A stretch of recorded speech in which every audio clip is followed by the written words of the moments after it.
la luz.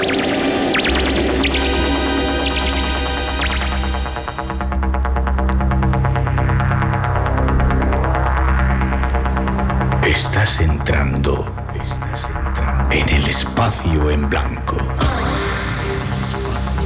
Una puerta a nuevas dimensiones de la existencia. Una nueva perspectiva sobre la realidad. Espacio en blanco.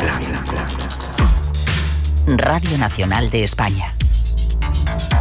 Espacio en blanco. Con Miguel Blanco.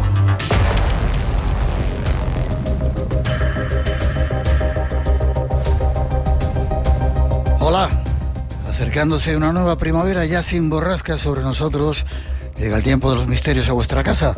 Comienza un nuevo espacio en blanco. Algo que hacemos ya en directo cuando es la 1:06, 12:06 en las Islas Canarias, con los saludos de todo el equipo que esta noche se encarga de realizar el programa. Parte técnica esta noche, Jorge Delgado, Borja López y Maru Arranz. Natalia Sotillos en la realización y coordinación del programa. Tere Vilas en la locución, Juan Gómez y Luis Miguel Domínguez en la redacción y Alberto Real en la producción. Y como siempre, este que os habla, dispuestos ya a navegar por todos esos universos ocultos que nos gustan.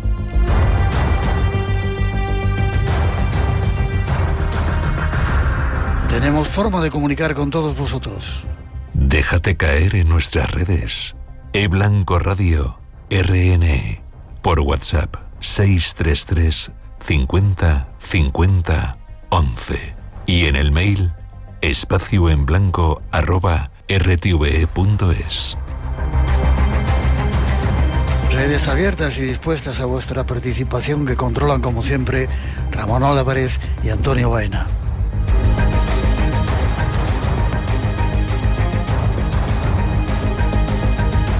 Recordaros que la próxima semana estaremos en el Teatro Ramos Carrión, dentro del Congreso Ahora Ilusión, a partir de las 8 de la tarde, para realizar un programa muy especial con temas invitados de lujo. Estáis todos invitados, entrada libre hasta completar aforo, venid a vernos, que va a ser un placer estar juntos en ese programa especial desde Zamora.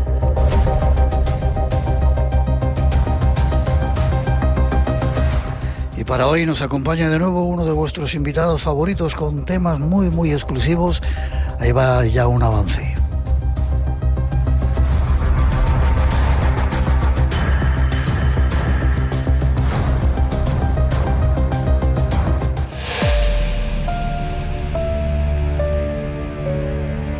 Vuelve uno de vuestros invitados favoritos al programa. Y llega con nuevos misterios para resolver. Entre otros, el de las mascotas que nos acompañan. ¿Qué ocurre con ellas después de su muerte? ¿Se comunican con sus dueños? ¿Los ovnis pueden ser visitantes del futuro? ¿O existen armas secretas que se hayan utilizado para capturar a Nicolás Maduro?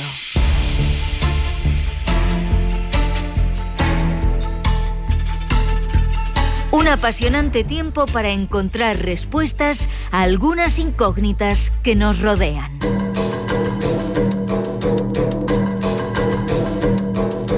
Algo que también trataremos de realizar con más compañeros que se unirán a este espacio en blanco ya preparado para ti.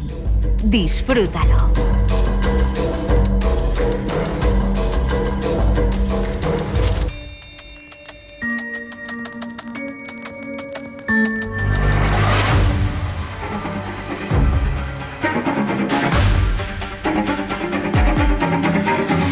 Repite de nuevo con nosotros, en directo desde el estudio 101 de la Casa de la Radio, Miguel Pedrero, al que ya saludamos. Buenas noches, Miguel. ¿Qué tal? Muy buenas, Miguel. Nada, encantado de estar por aquí otra vez. Como me gusta. Periodista, editor, investigador, reportero de raza. Como te digo, un placer estar contigo de nuevo. Vamos a comenzar, antes de entrar en todos los temas que teníamos preparados, con un tema de absoluta actualidad y ojalá les gusta a nuestros oyentes para haceros compañía y estar juntos, que es lo que importa en estos tiempos tumultuosos que vivimos. Pero antes os dejamos una última noticia que ha surgido y que ha sido una bomba en las redes sociales. Escuchamos del canal Noticias Caracol algunas pistas. Ahora, el presidente de Estados Unidos, Donald Trump, ordenó sacar a la luz documentos secretos sobre extraterrestres. La orden llega días después de que el expresidente Barack Obama se refiriera al tema en una entrevista que ha dado mucho de qué hablar. Uno de los misterios más grandes de la humanidad vuelve a estar en el ojo mediático gracias a Trump y a Obama. El actual presidente de Estados Unidos ordenó al Pentágono y a otras agencias gubernamentales publicar información clasificada sobre extraterrestres. Además, Trump acusó a Obama de revelar información secreta. Él dio información clasificada. Se supone que no debería estar haciendo eso. No sé si son reales o no. No puedo decirlo. Pero Obama cometió un gran error. No tengo ninguna opinión al respecto. Nunca hablo del tema, pero mucha gente sí. Mucha gente cree en ellos. El pasado fin de semana, el podcaster Brian Tyler Cohen publicó una entrevista a Barack Obama. El creador de contenido indagó sobre la vida del expresidente mientras vivía en la Casa Blanca y le preguntó si cree que los extraterrestres existen, a lo que Obama respondió: Son reales, pero no los he visto y no los guardan en el Área 51. No existe una ubicación subterránea donde se almacenen, a menos que haya una enorme conspiración y ellos se escondan del presidente de los Estados Unidos.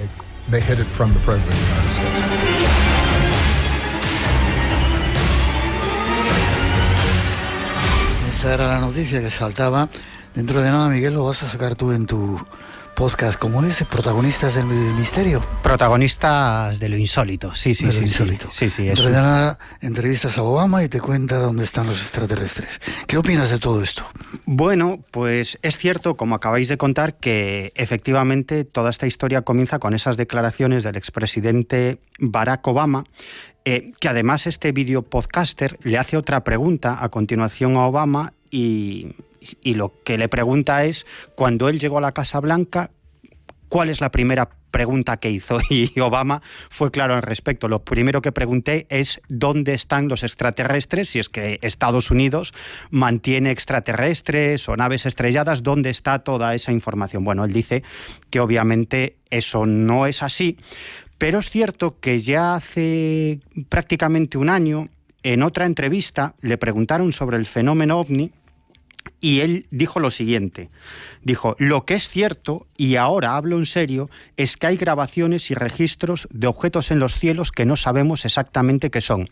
No podemos explicar cómo se movían, su trayectoria, no tenían un patrón fácilmente explicable. Así que creo que la gente sigue tomando en serio lo de investigar y averiguar qué es eso del fenómeno OVNI. Vamos, no está diciendo poca cosa, que ciertamente hay alguna serie de objetos que hacen gala de una tecnología muy avanzada, que sobrevuelan el espacio aéreo de los Estados Unidos y que no saben qué demonios es. Y luego pues vienen esas declaraciones de Donald Trump, que también habéis puesto, donde acusa... Envidioso Trump, ¿no? Dice, ha sacado información y ahora desclasificó todo, ¿no? Claro, es un poco absurdo porque en realidad Obama no dio ninguna información clasificada, a no ser que la información clasificada sea que existan los extraterrestres y que nos están visitando. Y a partir de ahí, unos días después, Donald Trump publica en su red social un post donde dice claramente que va a ordenar la desclasificación de todo el material vinculado con el fenómeno OVNI. Concretamente dijo que va a ordenar al secretario de Guerra, es decir, al secretario de Defensa, aunque él le llama secretario de Guerra, igual que al Departamento de Defensa lo denomina Departamento de Guerra, pues dice que ha dado orden al secretario de Defensa y a otros departamentos y agencias pertinentes para que inicien el proceso de identificación y divulgación de todos los archivos gubernamentales relacionados con vida extraterrestre, fenómenos aéreos no identificados y objetos voladores no identificados al igual que cualquier otra información relacionada con estos asuntos, que dice Trump que son asuntos muy complejos, pero sumamente interesantes e importantes. Y acaba ese post diciendo que Dios bendiga América. Y todos esperando a ver cuál es el siguiente paso que da Donald Trump y el Departamento de Defensa para liberar todos esos archivos, que ya te digo que es un problema enorme, porque la divulgación de todos esos archivos, pues por ejemplo, supondría la divulgación de toda una serie de formas o de métodos de detectar objetos voladores no identificados y toda una serie de tecnologías que está utilizando el Departamento de Defensa para identificar esos objetos voladores no identificados, todas las investigaciones que se están llevando a cabo sobre este tema. Es decir, que bueno, hay asuntos muy problemáticos y yo no sé, y he hablado con muchos investigadores en los últimos días, no sabemos cómo va a ser ese proceso de desclasificación. Yo estoy deseando que desclasifiquen ya todo de una vez y nos dejemos de historias. Pues estaremos atentos a todo ello y que Dios bendiga no solamente a América, sino nos bendiga a todos. Eso es. Y después de esa bomba vamos con los temas que habíamos preparado, que son tremendos. Tras esa primera introducción entramos en la operación Resolución Absoluta.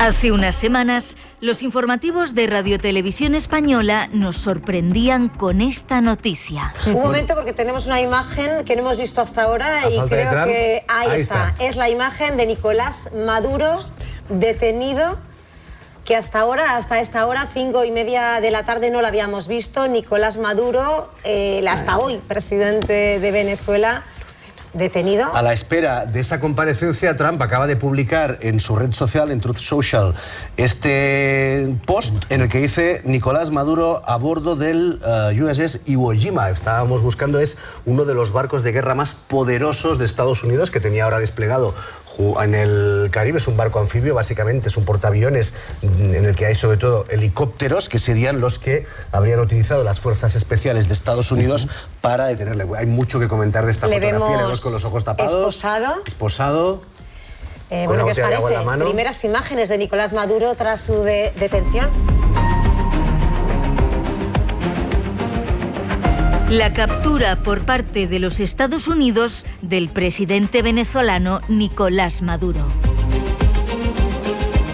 Pero ¿cómo fue esta misión?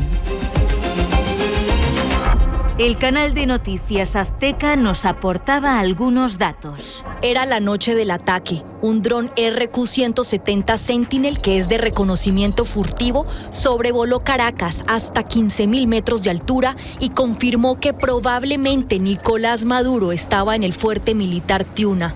Era el momento. A las 10:46 de la noche del viernes 2 de enero de 2026, el presidente Donald Trump dio la orden de ejecutar la operación Resolución Absoluta.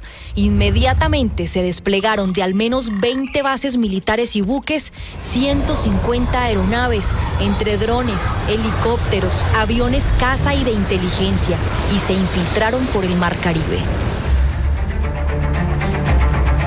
Y comenzó el conteo regresivo para realizar la operación de captura. Relató el jefe del Estado Mayor Conjunto estadounidense, el general Dan Kane, que aviones F-35 y F-22, armados hasta los dientes, comenzaron a bombardear los sistemas de defensa antiaérea rusas de la capital venezolana. Y nos preguntamos, ¿qué tecnología se utilizó para esta misión? Nuestro invitado tiene muchos datos para aclarárnoslo. Un tema sorprendente, Miguel, esa operación Resolución Absoluta, y lo que ahí se utilizó, armas secretas que tenía Estados Unidos.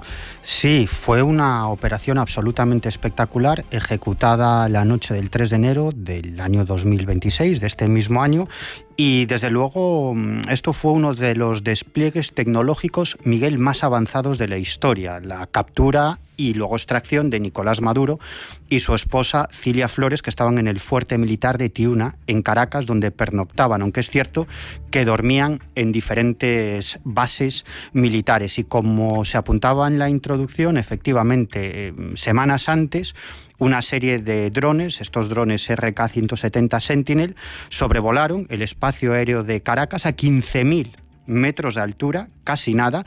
Estos drones iban dotados de una serie de aparatos, de sensores térmicos, de sensores de reconocimiento avanzados, y lo que se pretendía era detectar los movimientos de Nicolás Maduro y sobre todo cómo se organizaba su guardia personal, y luego con una serie de software de inteligencia artificial se procesaba toda esa información. Bueno, aparte de esto, obviamente los servicios secretos estadounidenses tenían una serie de informantes muy cercanos a Nicolás Maduro. Yo tengo la sospecha de que incluso gente del gobierno, o prácticamente todo el gobierno venezolano, informaba a los servicios secretos estadounidenses. Desde luego no cabe duda de que tenían informadores en el interior, y a partir de ahí, cuando Donald Trump da la orden de llevar a cabo esta operación Resolución Absoluta, utilizan una serie de tecnologías absolutamente increíbles. Una de las primeras, o el primer paso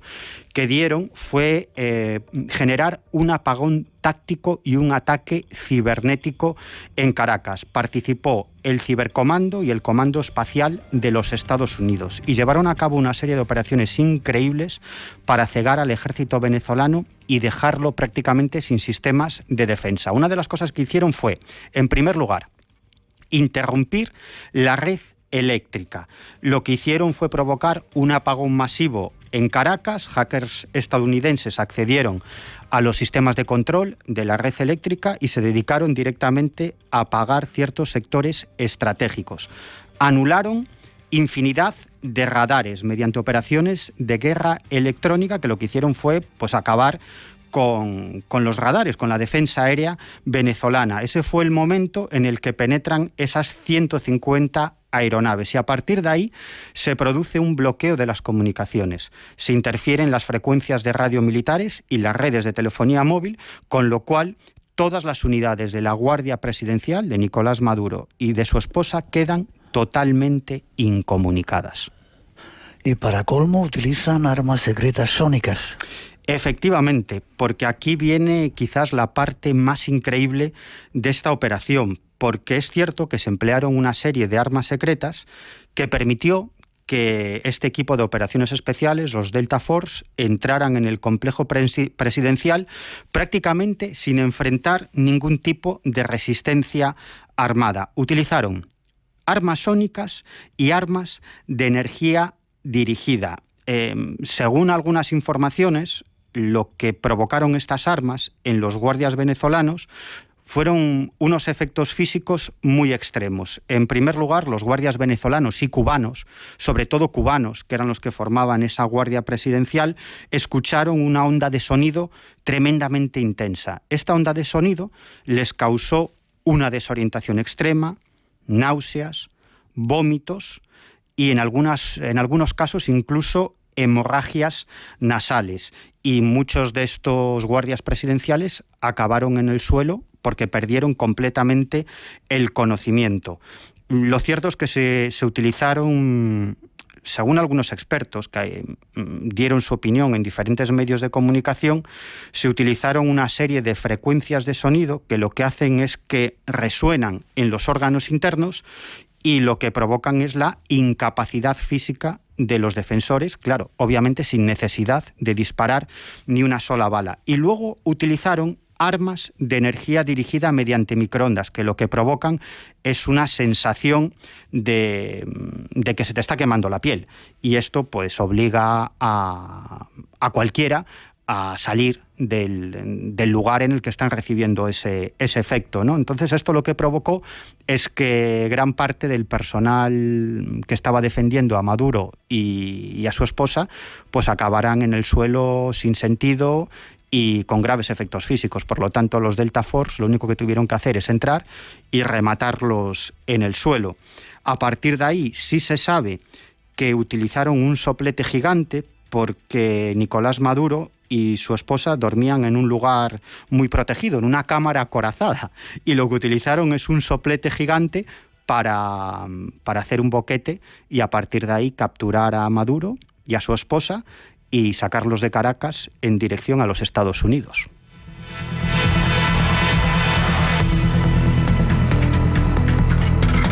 Vaya operación.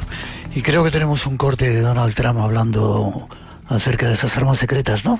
Sí, porque a Donald Trump le preguntaron sobre esa tecnología y esas armas secretas que se utilizaron en esta operación, y él dio dos entrevistas, una a un medio de comunicación, a una cadena de noticias por cable que emite 24 horas al día, que se llama News Nation, y otra al New York Post.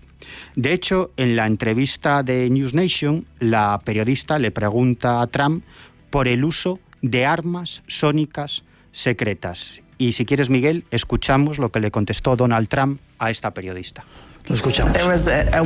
Hubo un arma que se usó, un arma sónica que eliminó a muchos de los guardaespaldas cubanos que defendían a Maduro. Mucha gente vio los detalles sobre esa arma y estaban preocupados. ¿Es algo que los estadounidenses deberían tener miedo? ¿Algo que Estados Unidos esté combatiendo? Sí, es algo que nadie más tiene. Tenemos armas de las que nadie sabe nada. Probablemente sea bueno no hablar de ellas, pero tenemos algunas armas increíbles. Ese fue un ataque increíble. No olvides que esa casa estaba en medio de una fortaleza y base militar.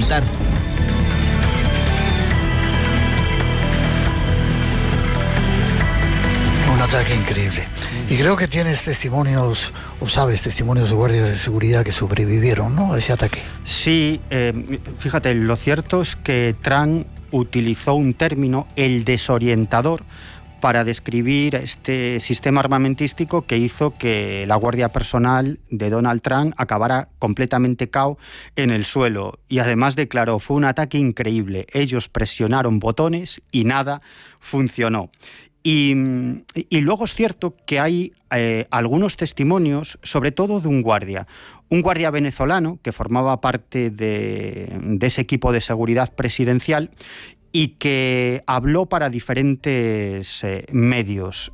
No se dio a conocer su identidad, todas las informaciones que se dieron a conocer sobre esta fuente fueron a través de medios escritos, y esta información se publicó por parte de New York Post, que es un periódico, Fox News, la famosa cadena de noticias, Infobae, que también es un medio de comunicación digital. Y este guardia de seguridad venezolano describió que en un primer momento él y sus compañeros escucharon una onda sonora muy potente, y a partir de ahí sintió, tanto él como sus compañeros, como si sus cabezas estuvieran explotando desde dentro.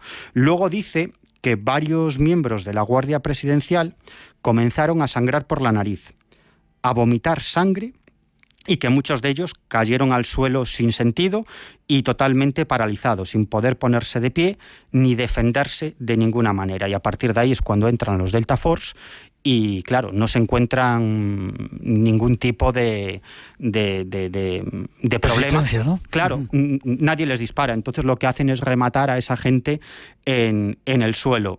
En cuanto salieron publicadas estas informaciones, es muy interesante porque la que es portavoz de la Casa Blanca, que se llama Caroline Leavitt, lo que hizo fue compartir en sus redes sociales, sobre todo en X, un informe sobre la entrevista a este guardia de la seguridad presidencial que sobrevivió a este ataque. Es como si la portavoz de la Casa Blanca pues estuviera dándole carta de veracidad a estas declaraciones.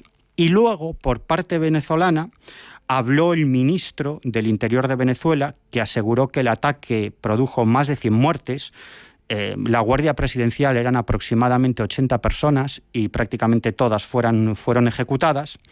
E incluso también hizo algunas declaraciones sobre esta operación el que es actualmente ministro de Defensa de Venezuela, que se llama Vladimir Padrino, y que reconoció el uso de tecnologías de guerra enormemente sofisticadas en esta operación que terminó con la captura de Maduro y de su esposa. Si quieres, Miguel, escuchamos una de estas declaraciones del ministro de Defensa venezolano, Vladimir Padrino. Vamos a escucharlo. Sobre este mismo espacio donde nos encontramos en este momento, se cometió una agresión militar por parte de la primera potencia mundial nuclear letal del mundo, que, como lo dijo el presidente Donald Trump ayer desde Davos, en Suiza, desde el Foro Económico Mundial, lo dijo expresamente, claramente, que habían utilizado armas que nunca habían sido usadas en un campo de batalla. Armas que nadie tenía en el mundo. Y esas armas, esa tecnología que usaron contra nuestro pueblo el 3 de enero del 2026, ha resultado ser Venezuela el laboratorio donde esa agresión pues terminó en lo que ya conocemos, pues el secuestro del presidente Nicolás Maduro Moros.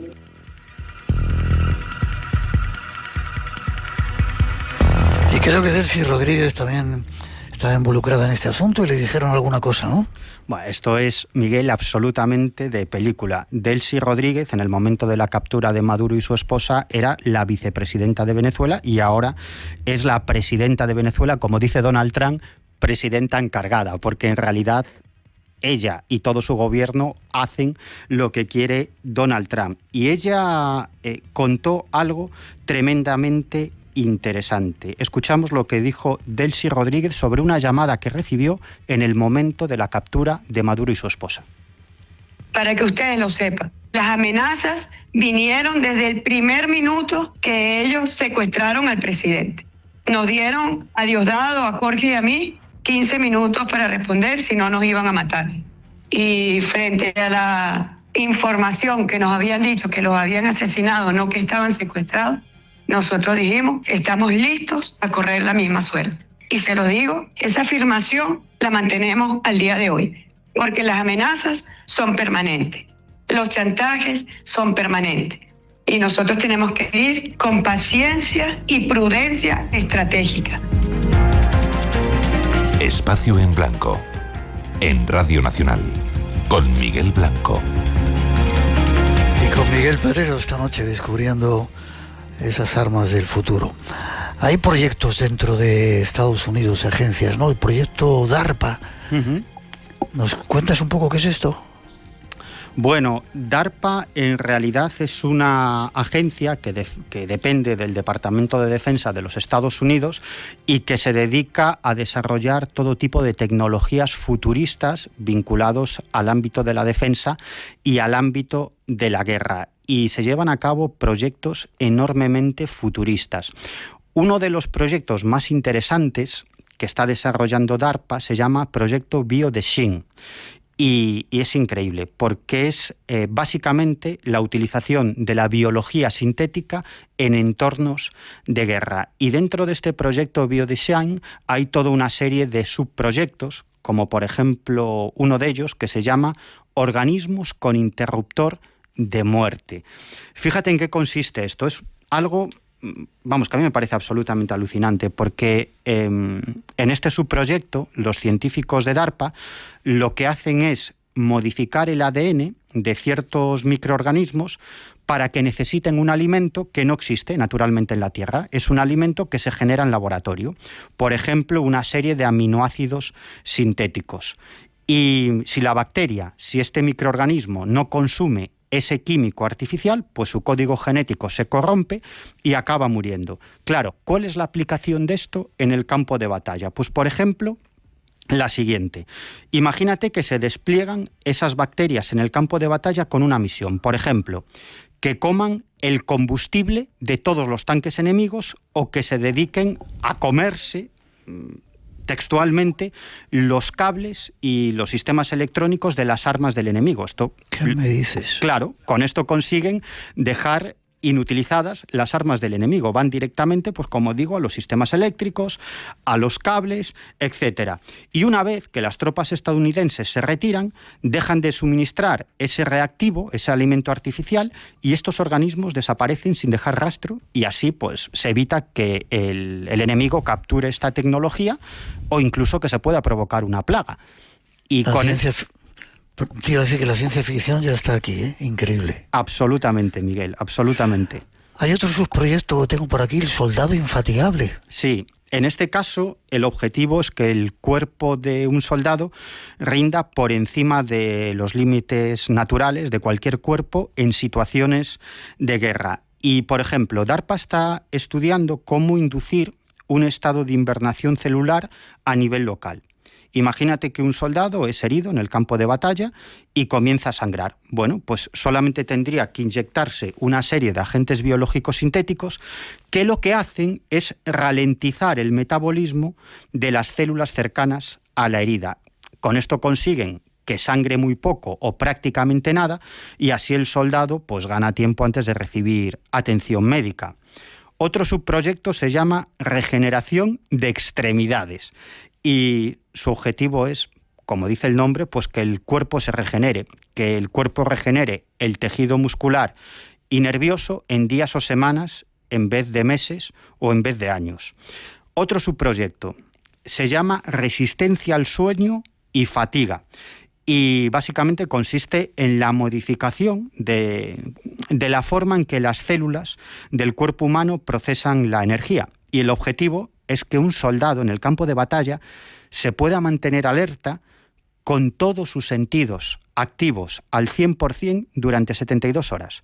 Durante 3 días con todos sus sentidos activos al 100%. Y con esto, entre otras cosas, lo que se consigue es evitar esos efectos secundarios de los psicóticos o de las anfetaminas, que ahora sabes que en el campo de batalla en muchas ocasiones pues a los soldados se les administran pues este tipo de psicóticos o anfetaminas para que estén alerta durante muchas horas. Bueno, pues con esto, con este subproyecto, manipulando las células del cuerpo humano, lo que consiguen es que los soldados pues puedan estar alerta y con todos sus sentidos activos completamente al 100% durante 3 horas seguidas.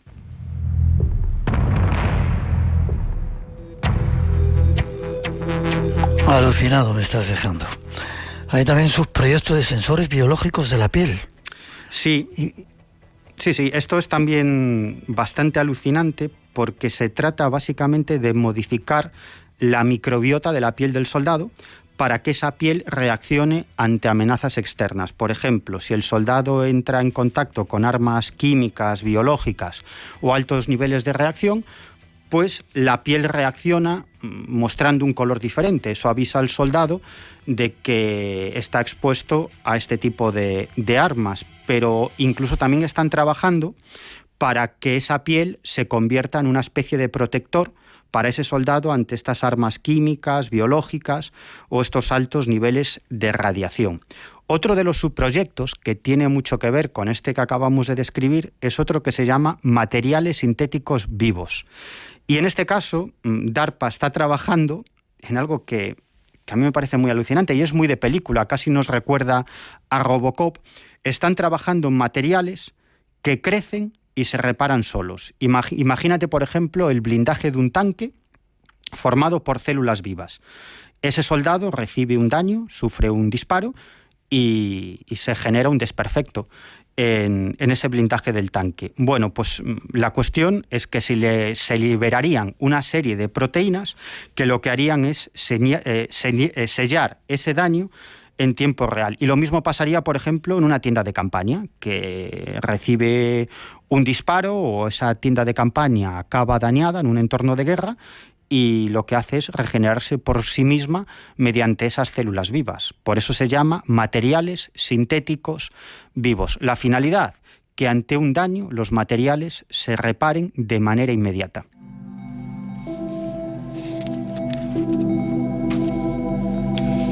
Increíble. Estamos hablando de Estados Unidos, supongo que China y las demás potencias tendrán también armamentos de estos que ya han salido en las películas de ciencia ficción y que la dejan, wow. Bueno, pues por ejemplo nos vamos a China. China hace unos meses presentó, concretamente la Universidad Nacional de Tecnología de Defensa de China, presentó en la televisión estatal china un dron espía con el tamaño y la forma de un mosquito. Y yo siempre me pregunto, si esto es lo que presentan en la televisión, públicamente, ¿qué es lo que no tendrán? Básicamente se trata de un diseño biónico que imita un insecto.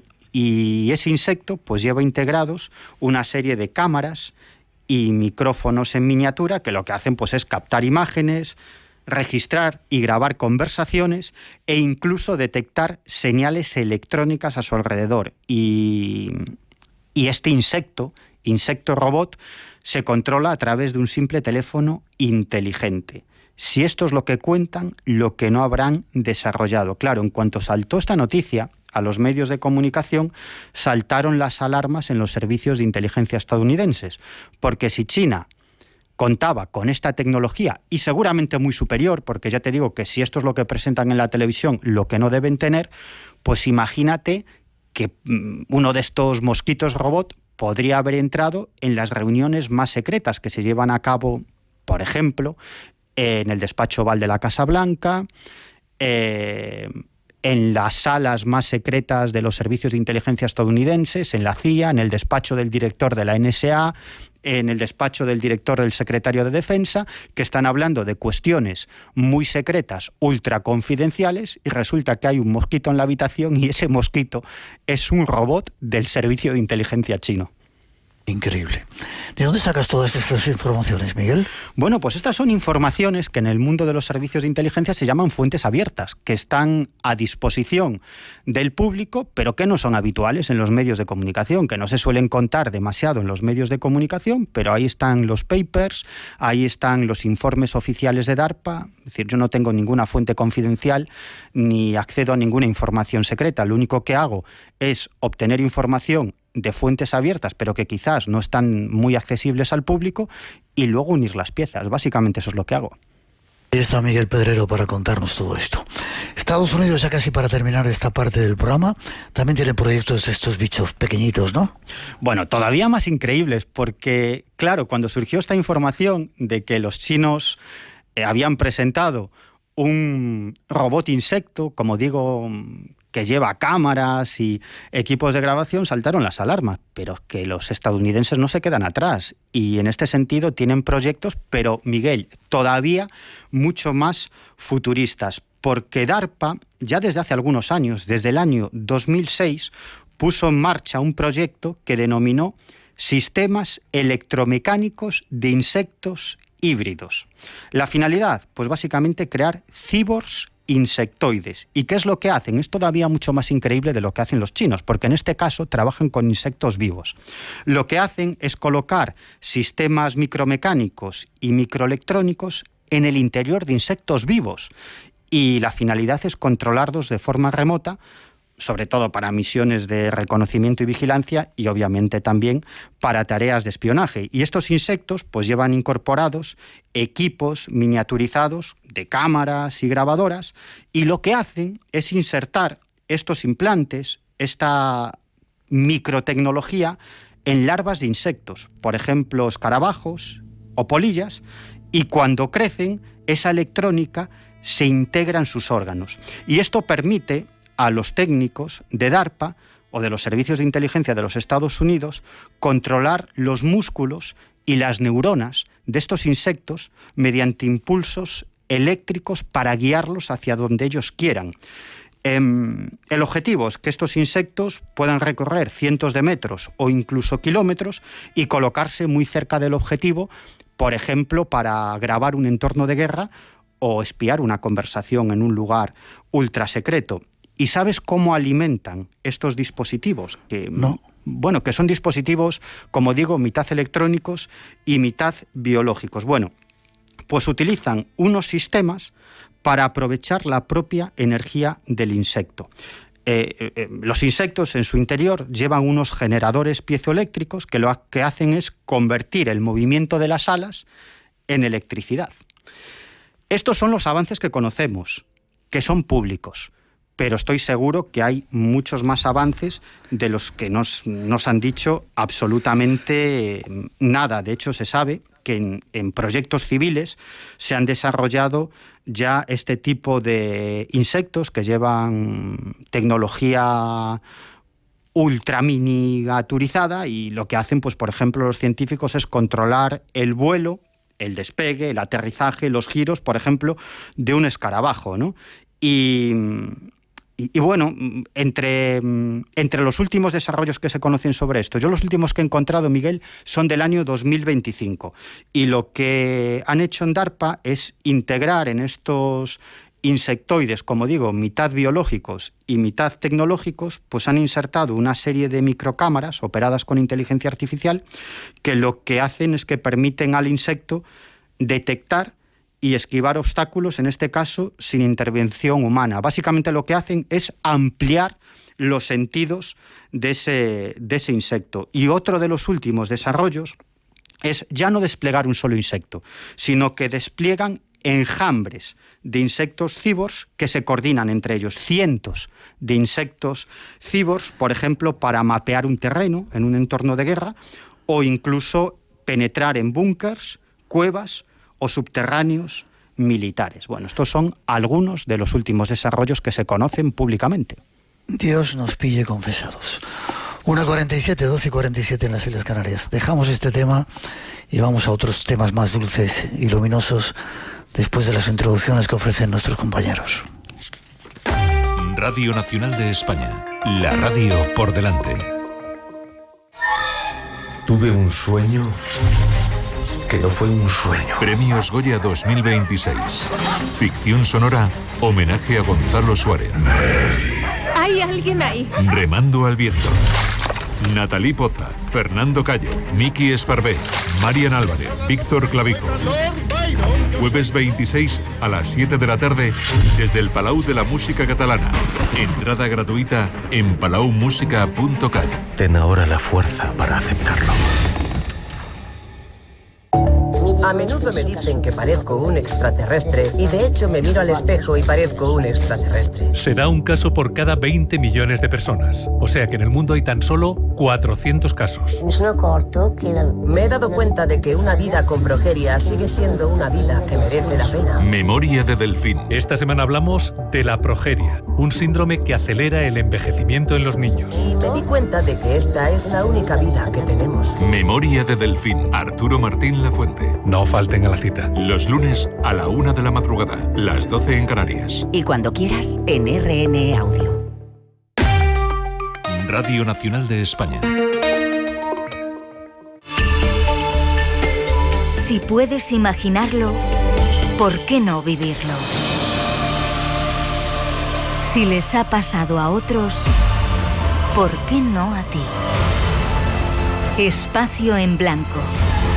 El lugar donde encuentras lo improbable.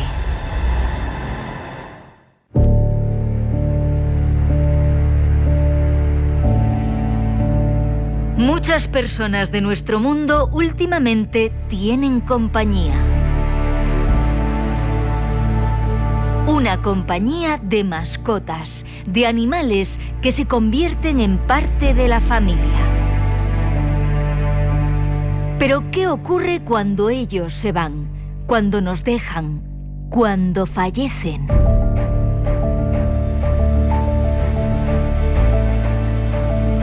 El doctor Manuel Sanz Segarra nos responde a esta pregunta. Incluso con animales, es decir, con mascotas muy queridas, ha habido personas en su ECM que han contactado con sus mascotas, con las que estaban afectivamente muy unidas. Es frecuente esto.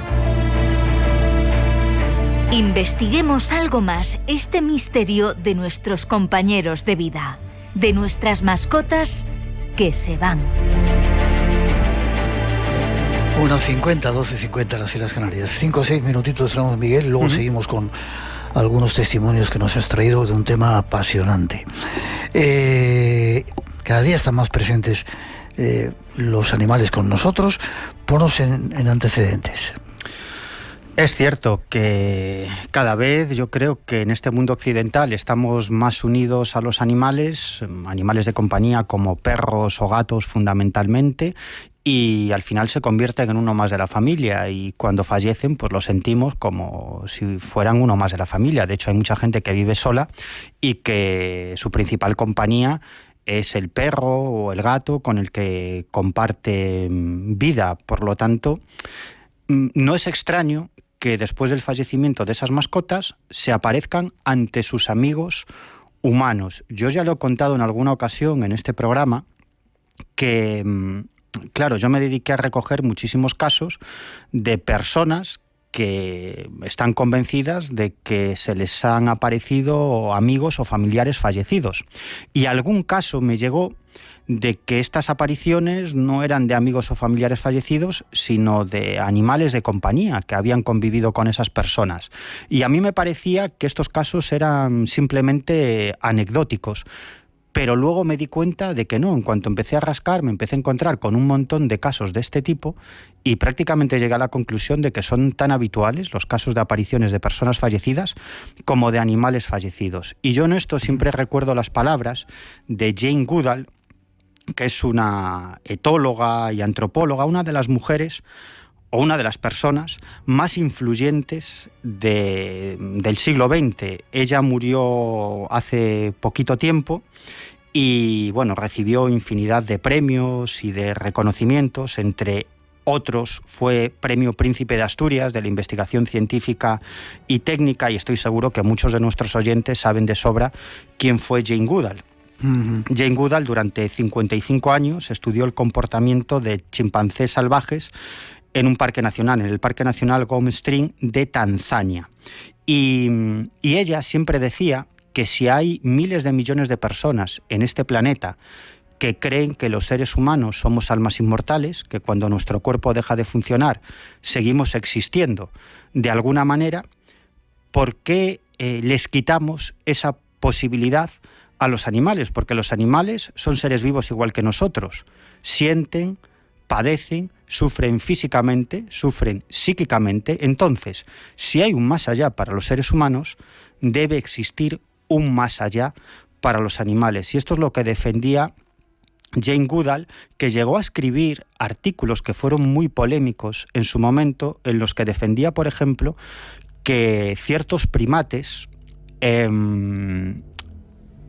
digamos que hacían gala de una espiritualidad o incluso que profesaban una protorreligión. Y ya te digo que ha escrito varios artículos sobre este tema en los que daba cuenta de varias observaciones que habían llevado pues, sus compañeros y ella misma, y que les llevaban a concluir que profesaban ciertos primates, algunos chimpancés, pues una suerte de espiritualidad o protorreligión. Increíble. Y hay un caso, un ejemplo increíble con los elefantes, ¿verdad? Sí, bueno, no solamente con los elefantes, con los primates, fíjate, una de las observaciones de Jane Goodall en varias ocasiones es de lo que ella dio en llamar el baile de la cascada, que son chimpancés que se acercan a una catarata y a partir de ahí entran como en una especie de estado alterado de conciencia, se acelera su trote, se les eriza todo el vello del cuerpo y cuando llegan al arroyo pues comienzan a balancearse rítmicamente, como si entraran en trance, pateando las aguas, y luego levantan grandes piedras y las lanzan. Y este comportamiento puede durar entre 10 y 15 minutos. Y para Jane Goodall esta es una prueba de una religión animista o de una protorreligión de los animales. Esto es algo, por ejemplo, que también detectó otro etólogo. Los etólogos son los científicos que estudian la conducta de los animales. Este etólogo se llama Frans de Waal y él ha escrito uno de mis libros preferidos que se titula El bonobo y los 10 mandamientos en Tusquets,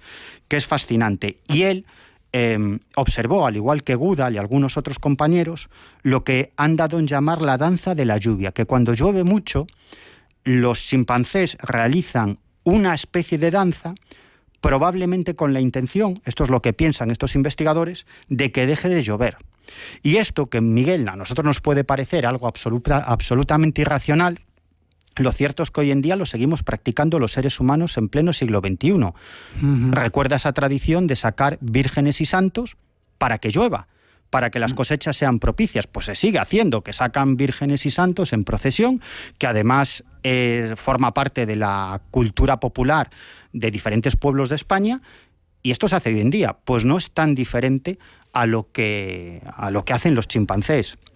En cuanto a los elefantes, pues algo muy similar, porque cuando los elefantes se dan cuenta de que uno de sus congéneres se ha caído al suelo y no se levanta, tratan de averiguar si está muerto, lo que quiere decir que saben distinguir lo que es la vida y lo que es la muerte. En primer lugar, tratan de levantarlo, tratan de reanimarlo, muerden, a ese elefante para que reaccione. Le introducen manojos de hierba en la boca, también con la intención de comprobar si reacciona. Y cuando comprueban que ha fallecido, pasan un largo periodo de tiempo a su lado, generalmente una noche, como si lo estuvieran velando a ese cadáver. Y además cubren el cadáver por tierra, por ramas, y como digo, se pasan junto al cadáver toda la noche. Y solamente al alba, con las primeras luces de la mañana, pues continúan su camino. Es como si fuera un entierro y un velatorio. Además es muy curioso porque cuando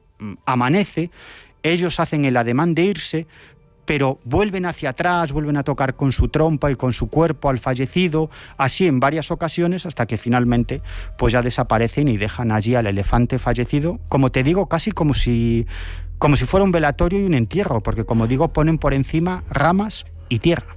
Impresionante. En 2 minutos, 1 minuto y medio, nos cuentas el caso del gorila Coco. Bueno, esto es alucinante. Si te da tiempo, porque yo sé que tú hablas mucho. Bueno. Si no, seguimos después, sí, con testimonios también de gente de nuestro país que han tenido experiencias con sus animales. Sí, pero si quieres introducimos quién es Coco. Pues Coco es una gorila que nació en el año 1971 y murió ya hace unos años, en 2018. Lo interesante de Coco es que nació en cautividad, nació en la Fundación Gorila de California, y desde su nacimiento una serie de antropólogos, etólogos y científicos, sobre todo una doctora que se llama Frances Patterson de la Universidad de Stanford, le enseñaron el lenguaje de signos americano, ¿no? Es decir, que Coco se comunica con los seres humanos a través del lenguaje de signos. Es capaz de utilizar 1000 palabras, como digo siempre con lenguaje de signos, no es que hable, pero utiliza 1000 palabras y entiende unas 2000 palabras. Y además Coco hace gala de un pensamiento abstracto y complejo, es decir, que inventa nuevos vocablos. Por ejemplo, la primera vez que le enseñaron un anillo, él nunca había visto un anillo. ¿Sabes cómo le llamó a ese anillo, Miguel? No sé. Dedo pulsera. Él había visto una pulsera y de pronto vio un anillo y dijo, es una pulsera de dedo, y le llamó dedo pulsera, es decir, inventó una nueva palabra. Increíble. Y tenía un gato, me parece, ¿no? Al que tenía mucho cariño. Sí, tenía un gato al que le tenía mucho cariño, que un día se escapó de la Fundación Gorila y lo atropelló un coche y falleció. Y entonces sus cuidadores, los cuidadores de Coco, le tuvieron que dar esa noticia. Y Coco reaccionó como reaccionamos los seres humanos ante un shock, cuando nos dicen que se ha muerto una persona querida y no nos lo esperamos, ¿no? Al principio actuó como si eso no fuera con ella, pero luego empezó a llorar desconsoladamente, dio muestras de mucha tristeza, mediante el lenguaje de signos emitió 2 palabras, triste y ceño, lo que significaba que estaba muy triste, y luego dormir gato, es decir, que entendía que el gato había muerto. Y a partir de ahí se inició una conversación entre estos científicos y Coco, porque aprovecharon este fenómeno tan luctuoso para preguntarle a Coco sobre qué entendía esa gorila de lo que era la muerte. Y si quieres luego lo comentamos. Ahí, sí. Hemos de hacer una pausa, llegan nuestros compañeros con las noticias de las 2, la 1 en las Islas Canarias, pero después de la noticia seguimos, hay muchos temas apasionantes esperando, así que no os vayáis. Y recordad que nos vamos a Zamora la próxima semana, enseguida regresamos. Espacio en Blanco, en Radio Nacional de España, con Miguel Blanco.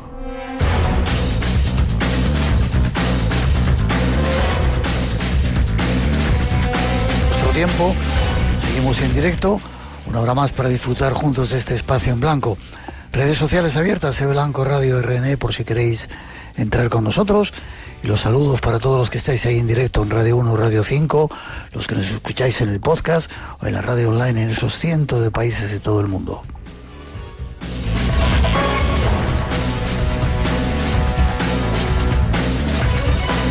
La semana que viene haremos un programa especial desde Zamora, en el Teatro Ramos Carrión, a partir de las 8 de la tarde. Os esperamos allí. Luego lo podréis escuchar en el horario habitual. Y seguimos con nuestro especial invitado, Miguel Pedrero.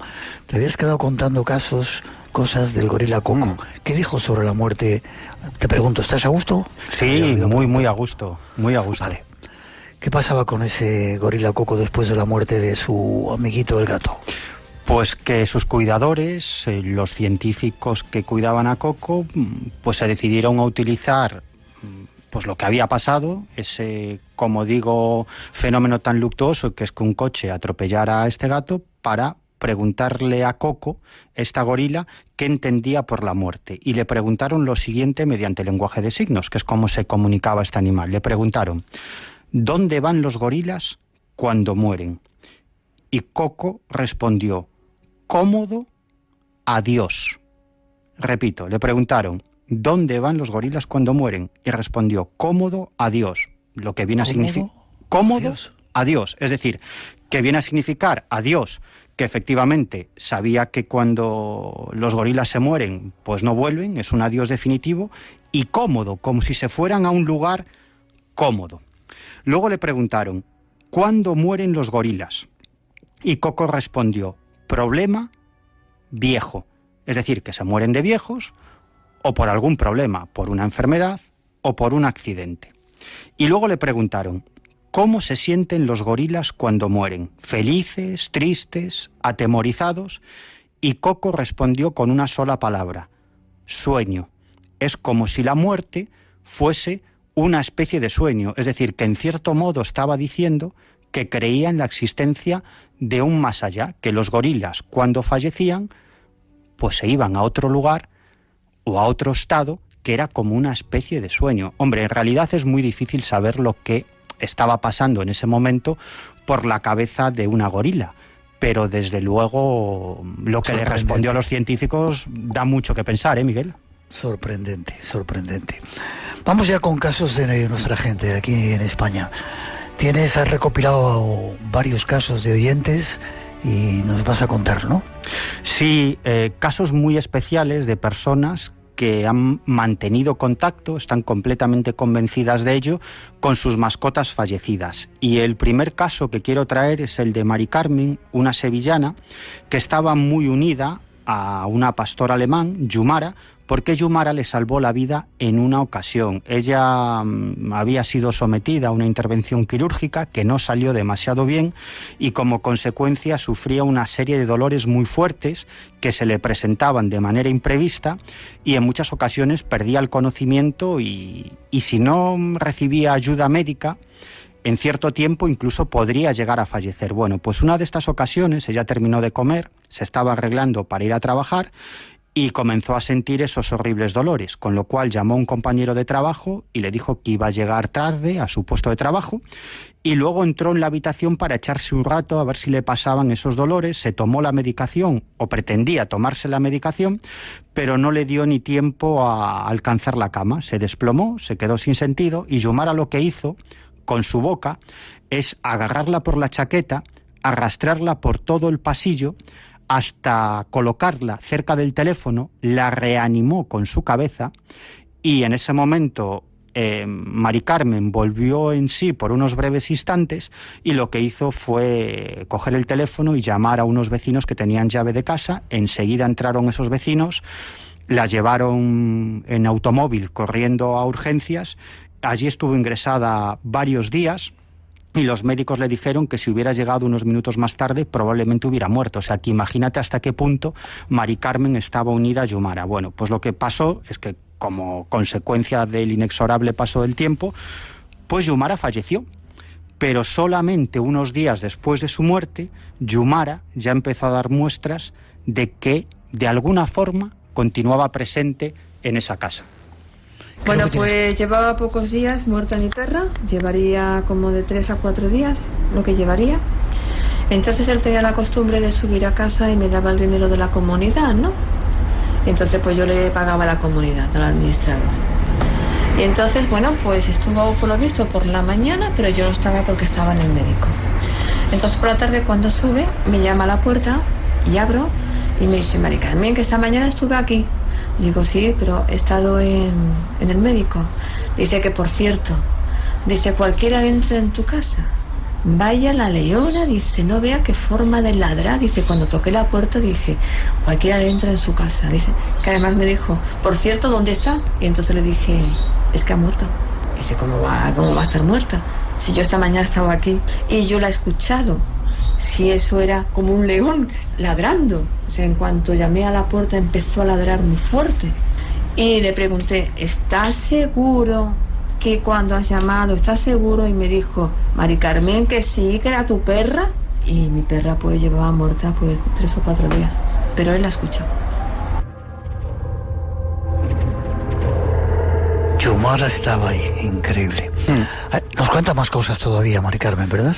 Sí, porque yo no solamente tuve la oportunidad de hablar con Mari Carmen, sino también con algunas de sus amigas que vivieron estos fenómenos en compañía de Mari Carmen. Por ejemplo, me contaban que en una ocasión estaban varias amigas en casa de Mari Carmen y Mari Carmen sentadas en un sillón y escucharon un muac, muac, que es el sonido que solía hacer Yumara con un muñeco de plástico que le lanzaban. Yumara lo agarraba con su boca y provocaba este sonido típico, muac, muac. Y empezaron a escuchar ese sonido. Lo que se pensaron es que el muñeco estaba debajo del sillón y ellas estaban moviendo y eso es lo que provocaba el sonido. Levantaron el sillón y allí no había absolutamente nada. El muñeco estaba en una estantería, en otra habitación, allí donde estaba siempre, y seguían escuchando ese sonido. Más amigas de Mari Carmen solían escuchar el ladrido del perro cuando Yumara ya estaba muerta. Incluso una persona que le ayudaba de vez en cuando, le iba a hacer la limpieza de la casa, estaba un día sola en casa y escuchó los ladridos de Yumara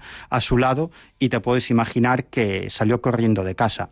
Supongo. Pero hay un fenómeno muy llamativo, y es que Yumara solía jugar habitualmente con una pelota de tenis.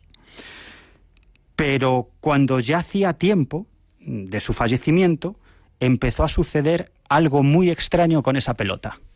Pues una pelota que tenía de tenis, entonces a mi perra la atropelló un coche, la tuvieron que operar y tuvieron que hacerle una artrodesis. Entonces, para que no me pegara saltos y eso, pues esa pelota, una amiga mía que me ayudaba aquí a hacer la limpieza de la casa, lo guardó en el vestidor, pero en lo alto del todo del vestidor. Y dice, mira, ahí no alcanza Yumara y no lo va a poder coger. Eso cuando estaba viva, ¿vale? Bueno, pues cuando ya muere y demás, resulta que esa pelota llevaba ya un año ahí escondida. Y yo estaba aquí, bueno, estaba hecha polvo, estaba llorando y total, que me voy para la cocina, pero es que ya, ante la desesperación, pues yo le preguntaba por qué te has marchado y por qué te has marchado. Y cuando vengo aquí al salón, resulta que me encuentro con la pelota de ella delante de una vitrina. Pero esa pelota estaba en el vestidor. ¿Cómo se desplazó aquí sola la pelota? Yo no lo sé.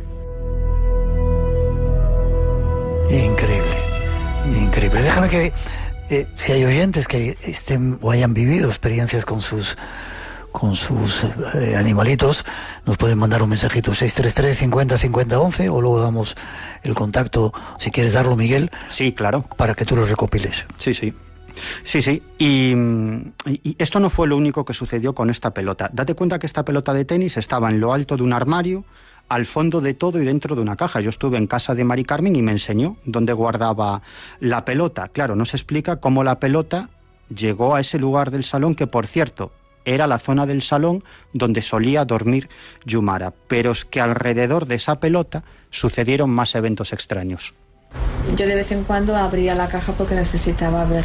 Y entonces, bueno, pues un día me llamó la atención porque vi que estaba la pelota mojada. Y entonces cuando la toqué, pues está mojada. Y me olí la mano, olía a pipí. Digo, pero ¿esto cómo es posible? Esto es imposible.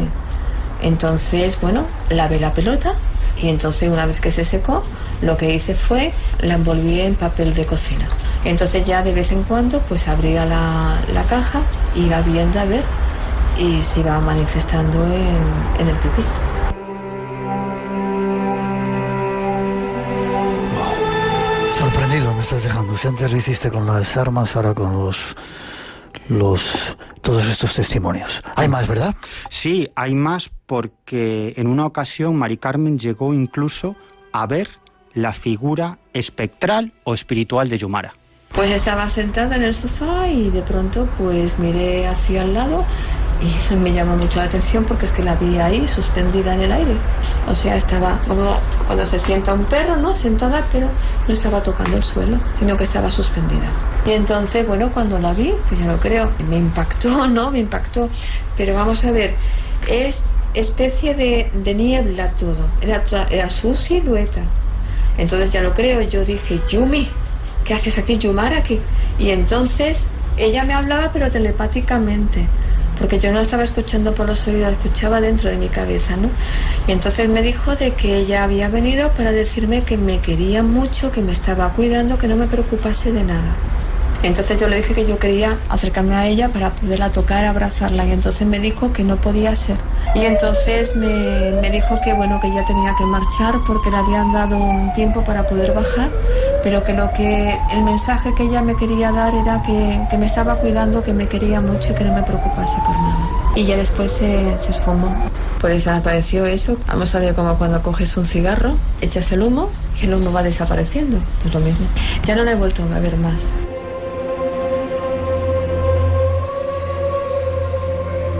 Espacio en Blanco, con Miguel Blanco. El tiempo de misterios en Radio Nacional. Y con Miguel Pedrero, escuchando testimonios increíbles de animalitos. Hay otro caso que has recogido, ¿verdad? Efectivamente, en este caso el testimonio corresponde a Isabel Martín, que es una vecina de Madrid, y hace ya bastantes años su marido y ella pues se compraron una Shih Tzu, una raza de perro, y a esta Shih Tzu le llamaron Candy. El caso es que Candy se pasaba muchas horas sola en casa, porque tanto su marido como ella trabajaban fuera de casa y también muchísimas horas, y con lo cual el animal pues estaba solo en casa mucho tiempo y estaba bastante triste, con lo cual un amigo les recomendó que le llevaran un amiguito, y efectivamente pues adoptaron a un macho de la misma raza, un Shih Tzu, que llamaron Gizmo, y se convirtieron en absolutamente inseparables, hasta el punto de que años después Isabel y su marido se separan, y lo que pretendían en primer lugar es que cada uno se quedara con un perro, pero claro, llegaron a la conclusión de que se iban a morir porque eran compañeros inseparables, así que al final el marido permitió que Isabel se quedara con los dos y vivieron juntos 14 años, hasta que en el año 2012, en junio de 2012, resulta que Gizmo fallece por el paso del tiempo, y a partir de ahí Candy entró en una tristeza profunda. Se negó a comer, no quería moverse, no quería ingerir alimento. Isabel Martín la llevó al veterinario, y el veterinario lo que le dijo es que sufría una profunda depresión por la pérdida de su compañero, y que si su deseo era dejarse morir, pues poco iban a poder hacer por evitarlo. Isabel se esforzó muchísimo para que comiera, obligándola prácticamente todas las veces, y así llegamos hasta el mes de diciembre del año 2012, es decir, hacía unos 6 meses que había muerto Gizmo, y Candy ya estaba muy mal porque se negaba a comer y se negaba a moverse. Y una tarde de ese mes de diciembre sucedió algo muy, muy extraño. Y un día estoy aquí en casa ya, pues cerca de las Navidades, y entonces oigo a mi hermana en el pasillo: ¡joder, qué susto! ¿Qué te pasa? Y pues que acabo de encontrarme con el perro que venía andando por el pasillo de frente y se ha metido en la habitación donde está la perra durmiendo. Y entonces yo le dije a mi hermana: Cristina, digo, ¿sabes a qué ha venido el perro? Y me dice: pues no. Y digo: pues yo creo que ha venido a llevarse a la perra. Digo: la perra se nos muere, pero se nos muere ya. Pues efectivamente, al día siguiente le dio a la perra un ictus y hubo que sacrificarla, porque ya no se recuperó, se quedó como en coma. Increíble, Miguel, increíble. Hay más todavía, ¿verdad? Sí, porque nosotros lo que quisimos es que nos describiera un poco mejor, de manera más concreta, cómo fue el encuentro de la hermana de Isabel con Gizmo, el espíritu o el fantasma de ese perro fallecido. Mi hermana subía, esto es una casa con 3 plantas, era como la hora de comer, subía por una escalera y en el recibidor, en una especie de pasillito de la primera planta donde estaban las habitaciones, lo vio venir perfectamente como hacia ella, pero entrando a la habitación donde estaba la perra. Y yo le pregunté: ¿pero cómo lo has visto? Y me dijo: perfecto, lo he visto como si fuera de verdad. Si yo soy una persona que no sé que el perro está muerto, porque además eran de distinto color, la perra era blanca y negra y el perrito era marrón claro y blanco, con lo cual no podías confundirlos, no eran para nada parecidos. El perro además era muy gordito y la perra era un poco más alta y más delgada. Entonces me dijo que si ella no hubiera sabido que el perro estaba muerto, hubiera pensado que era un perro de verdad. Ella lo vio como que salía de una habitación, cruzaba el repartidor de las habitaciones, que es un pasillo cortito como de 2,5 metros de largo, pasó por delante de ella porque la escalera va a ese repartidor y ella venía subiendo la escalera. Pasó por delante de ella y se metió a la habitación donde estaba la perra durmiendo y ahí ya no lo vio más, porque lo perdió de vista y claro, cuando entró ya no había perro. Y la perrita estaba durmiendo, o sea que tampoco hizo nada, ni se movió, ni debió ver nada. Son testimonios, parecían que eran pocos, pero hay muchísimos más. Formas de contacto contigo si quieren enviarte y vamos con otro tema, si te parece.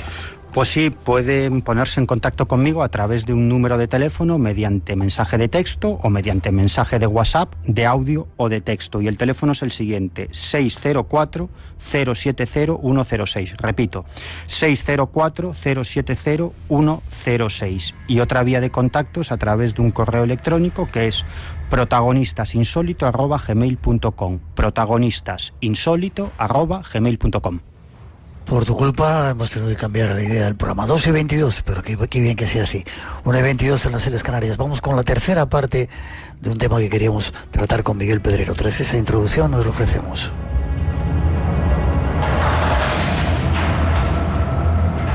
Espacio en blanco. Creamos universos sonoros para viajar y soñar hacia el más allá. Con Miguel Blanco. En Radio Nacional de España.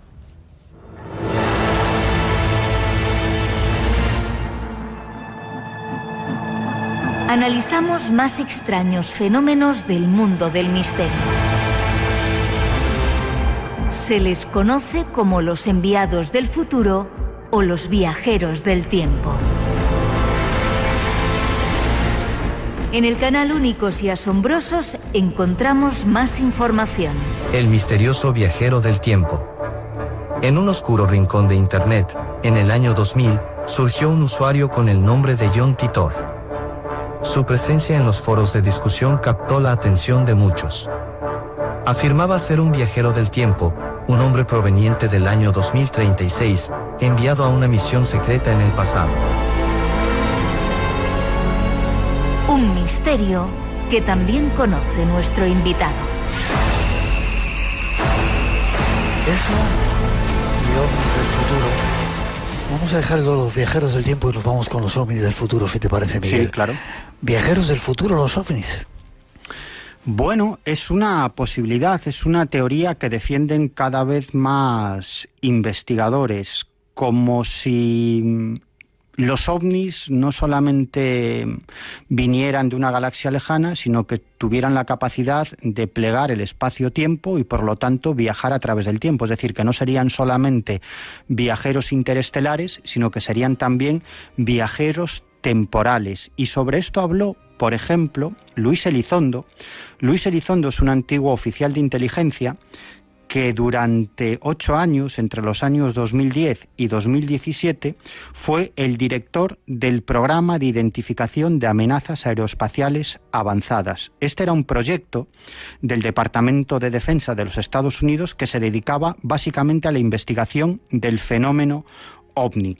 Y el caso es que Luis Elizondo dimitió en el año 2017, él concedió una entrevista al diario The New York Times y ahí reveló la existencia de este programa secreto dependiente del Pentágono que investigaba el fenómeno OVNI, y él era el director. A partir de aquí, Miguel, es cuando empieza toda esta historia de la revelación OVNI en los Estados Unidos. Este es el primer capítulo de toda esa historia. Él denunció el excesivo secretismo, la falta de interés en sus superiores en ahondar en el fenómeno, se centraban demasiado en la tecnología porque lo que pretendían era replicar la tecnología de los OVNIs, pero no les interesaba tanto que había detrás del fenómeno. Bueno, pues Luis Elizondo llegó a hacer unas declaraciones diciendo que en el Pentágono habían descubierto, en base a todos los casos que habían investigado, que los ovnis lo que provocaban era una distorsión a su alrededor, como consecuencia del método de propulsión que utilizaban. Es como si ese método de propulsión, decía, tuviera la capacidad de curvar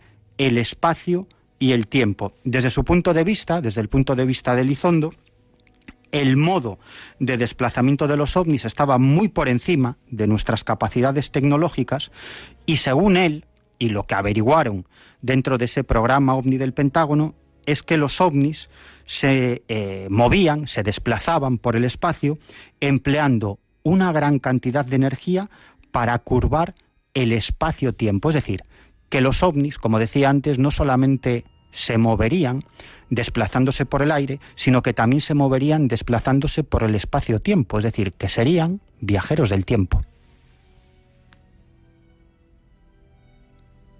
Yo me acuerdo.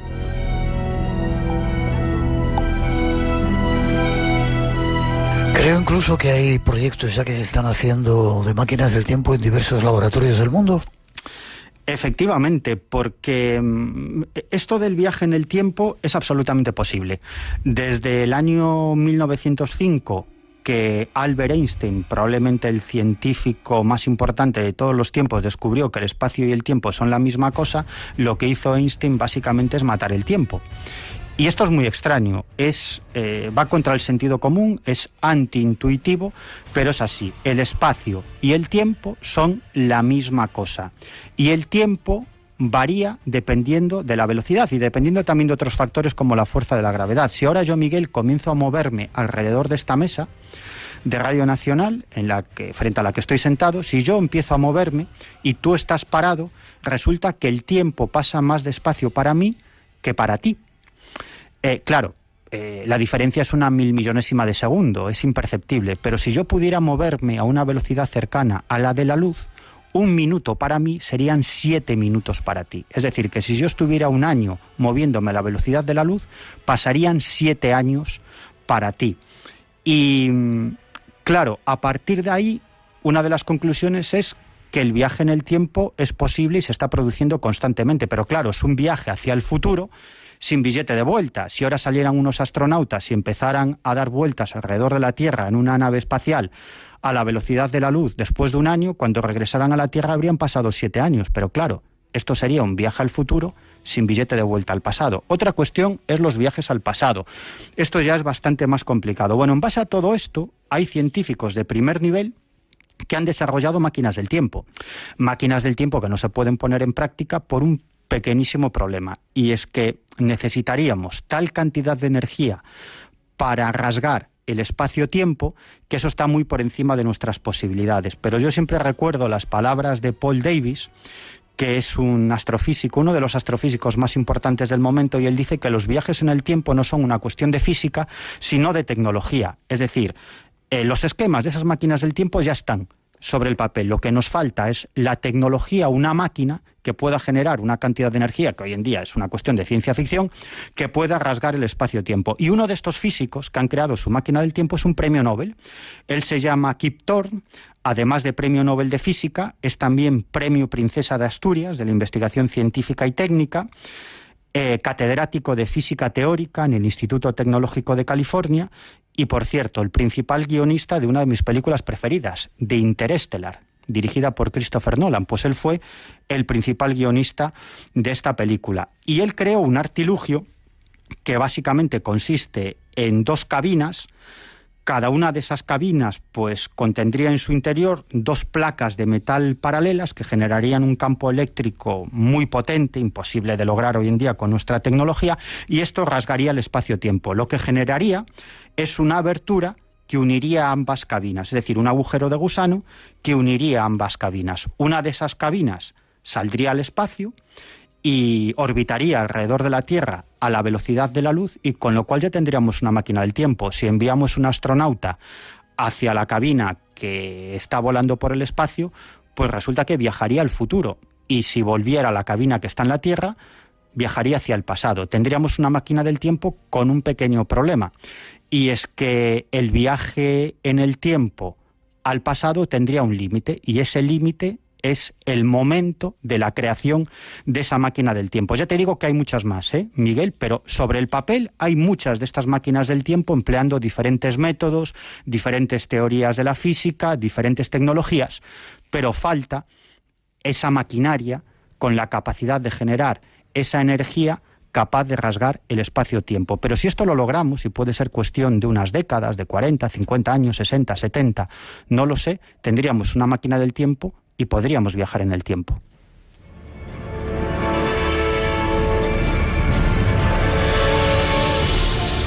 Ahora sí, nos quedan 5 minutitos y creo que tienes un testimonio que prueba algo de que esto puede ser cierto, de que a través de cosas, visiones, uno puede viajar en el tiempo. Vamos con ello, si te parece. Pues sí, nuestra protagonista se llama María Marta López. Ella es profesora de canto en la Facultad de Educación Musical de la Universidad Nacional de Costa Rica, y hace ya unos cuantos años, en el año 1995, cuando ella era estudiante, ella formaba parte de una agrupación coral.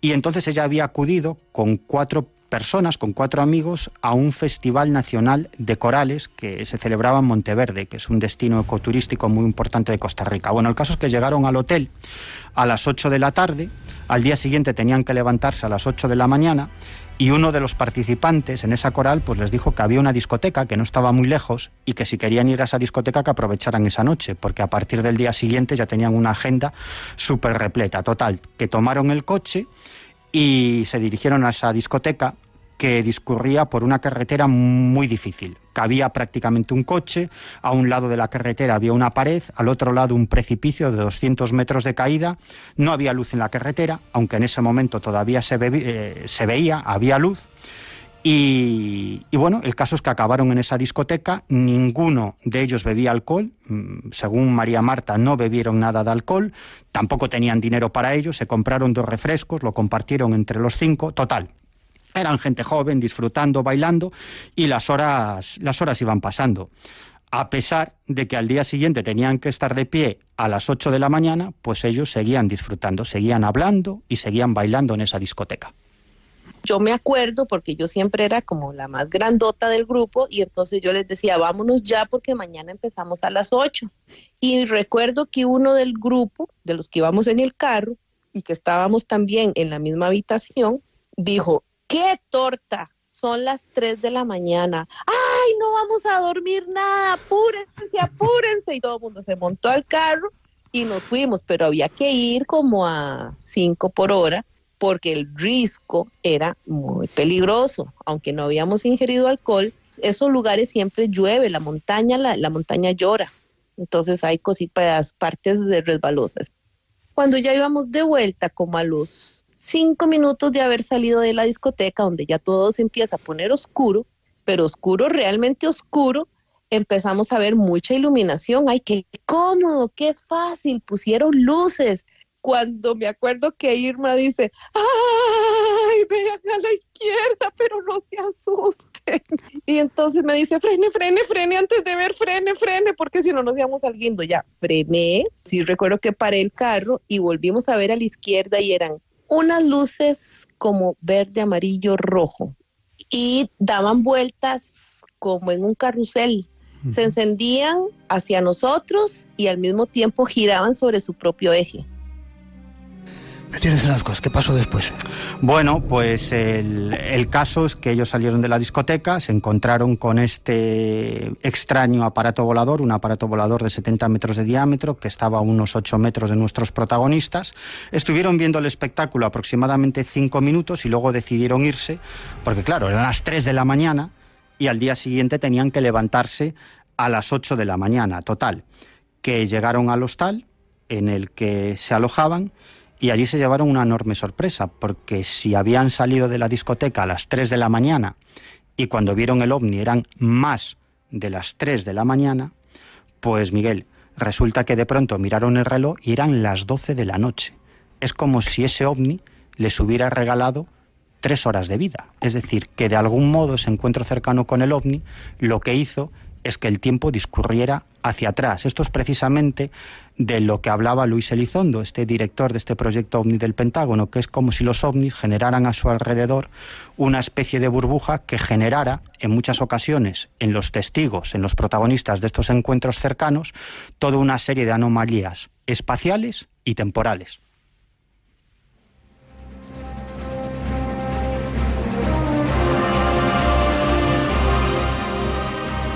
Dos y 36. ¿Te has quedado a gusto, Miguel? Pues muy a gusto. Nos han quedado un montón de cosas. Sí. Yo espero que vengas pronto de nuevo al programa para seguir despejando incógnitas con esa información única que tú tienes. Sí. ¿Tienes un podcast? Sí. Tengo un podcast que se llama Protagonistas de lo Insólito, que se puede escuchar en iVoox de forma totalmente gratuita, y los protagonistas pues son personas que han vivido toda clase de fenómenos paranormales. Son entrevistas en profundidad a protagonistas de encuentros con ovnis, teleportaciones, bueno, todo el mundo de las anomalías. Y permíteme decir que el próximo 28 de marzo, sábado 28 de marzo a las 7 de la tarde, pues llevaremos a cabo un evento bajo el paraguas de Protagonistas de lo Insólito en el Palacio de la Prensa de Madrid, que hemos titulado Pruebas del Más Allá. Van a participar científicos e investigadores que nos traen pruebas de la existencia de vida después de la vida, y también participarán personas que han sido protagonistas de contactos con el otro lado. Pues toda la información está en palaciodelaPrensa.com. Este es nuestro invitado, Miguel Pedrero, uno de vuestros favoritos. Te doy las gracias, te mando un fuerte abrazo, y ahí estaremos viendo ese Testigos de lo Insólito. Pues muchas gracias, Miguel, y bueno, pues hasta cuando quieras, porque yo aquí estoy, prácticamente te iba a decir, como en el salón de mi casa. Ya casi no me acuerdo de que estoy en un estudio, la verdad. Me alegra que estés cómodo. Vente la semana que viene a Zamora, ¿vale? A hacer ese programa especial que vamos a hacer ahí en el Teatro Ramos Carrión, ¿vale? Y seguimos hablando. De acuerdo, Miguel. Va uno de nuestros amigos. Sí, Marcelino. Marcelino Requejo, que ya veréis cómo va a ser de increíble, con otros invitados especiales. 2:38, hacemos una mínima pausa y seguimos. Gracias, un abrazo fuerte. Un abrazo, Miguel.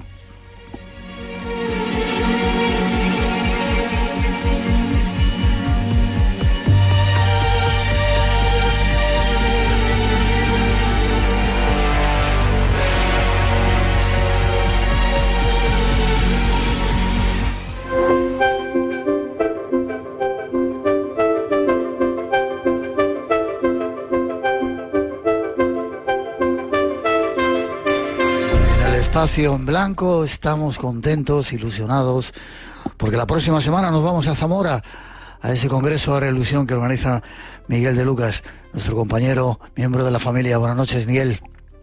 Buenas noches, aquí venís a la ciudad del Románico. Sí, señor. Ahora ilusión, ¿cuántos años llevas organizando este congreso? Es el cuarto año ya. Cuarto año. Semana que viene, 10 días.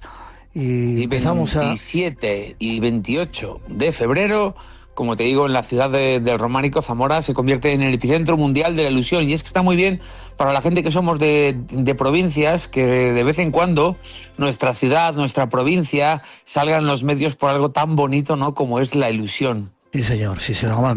Zamora merece la pena. Va a ser en un teatro, el Ramos Carrión, un teatro también súper chulo. Sí, así es, Teatro Ramos Carrión. Empezamos el día 27 de febrero. Vamos a tener a un personaje llamado Juan Manuel el Langui, conocido por sus películas, también por su música y sobre todo por su historia de superación personal. Luego haremos una entrega del premio al influencer Ángel Gaitán, para que al día siguiente tengamos 2 conferencias más. Mons Hidalgo y nuestro compañero de la 2 de Televisión Española, Eduardo Sáez Cabezón, el presentador de Órbita Laica. Y por la tarde tendremos a María Jesús Alabarreyes, una psicóloga que nos va a hablar de cómo afrontar la ilusión y olvidarnos un poco del sufrimiento. Y Fran Rivera nos hablará de cómo enfrentarnos al miedo, para que luego a las 8 de la tarde, con un programa muy especial para el cual la entrada es completamente libre hasta completar el aforo, haremos un especial Espacio en Blanco, que no se pongan celosas otras ciudades ni otros congresos, pero será el mejor espacio en blanco, al menos en 2 décadas.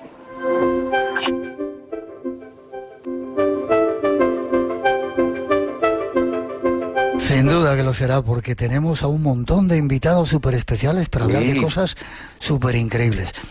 Ahora ilusión, cuarto congreso en Zamora, 27 y 28 de febrero, Teatro Ramos Carrión, con un montón de cosas interesantes. Y tú vas a hacer magia, te lo voy a preguntar, Miguel. Me encanta esa magia que haces. Sí. Yo siempre hago un poco de magia, pero bueno, yo mi labor como presidente de la Asociación Cultura Habrá Ilusión es que todos los que vengáis, que en primer lugar que no paséis hambre, que eso siguiendo los consejos de mi madre y de mi abuela, que no paséis hambre. Y luego que estéis muy a gustito aquí, que nos ayudéis a difundir mucho este congreso, donde tiene cabida cualquier persona que genere ilusión en los demás. Porque muchas veces, Miguel, a mí me han preguntado: oye, pero ¿cómo viene Espacio en Blanco a un congreso que no es de historia, de misterios, de tal? Y yo la respuesta siempre la tengo muy, muy clara. Miguel Blanco tú y todo tu equipo os dedicáis y os habéis dedicado durante mucho tiempo, y mucho tiempo más que os queda, a generar ilusión en los demás, en este caso a través del misterio, de las leyendas, de los enigmas, y por eso quiero que lo sigáis haciendo en mi ciudad, además.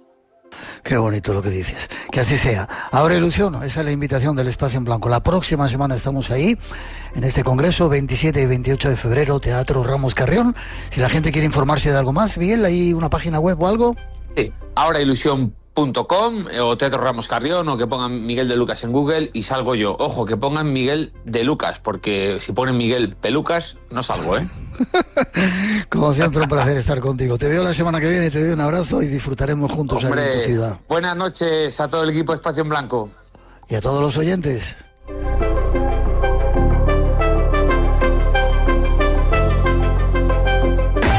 Radio Nacional de España, la radio por delante. El no estar bien protegidos puede poner en jaque una entidad, a un ciudadano, a una pequeña empresa. Esta semana en Cruce de Cables, la amenaza crece. Cada vez sufrimos más ciberataques y además son más críticos y masivos. Si suplantan voz, vídeo y los mensajes son más creíbles, pues nos va a resultar más difícil desenmascarar fraudes o engaños, estafas. Cruce de Cables, David Sierra. Además, probamos los mejores gadgets para irnos de aventura. Cruce de Cables. Tecnología en estado puro. Los domingos a las 3 de la madrugada, las 2 en Canarias. Y cuando quieras, en RN Audio. La prueba no es concluyente, ¿vale? No nos dice si la niña oye o no oye.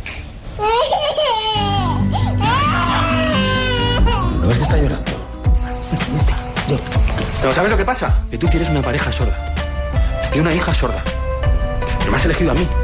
Y yo soy oyente. Sorda, nominada a Mejor Película. Premios Goya Especial de Película, con Yolanda Flores. Como siempre, están todos invitados. Muy pronto. Radio Nacional de España.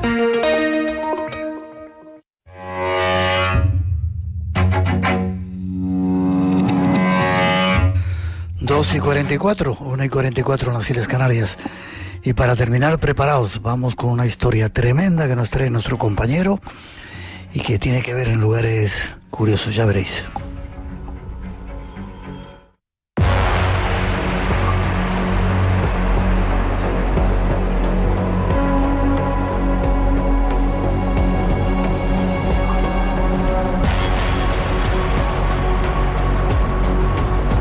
Llega el momento de conocer esos temas misteriosos que nos ofrece nuestro compañero Juan Gómez, al que ya saludamos. Buenas noches, Juan. Buenas noches, Miguel. Como siempre, un placer.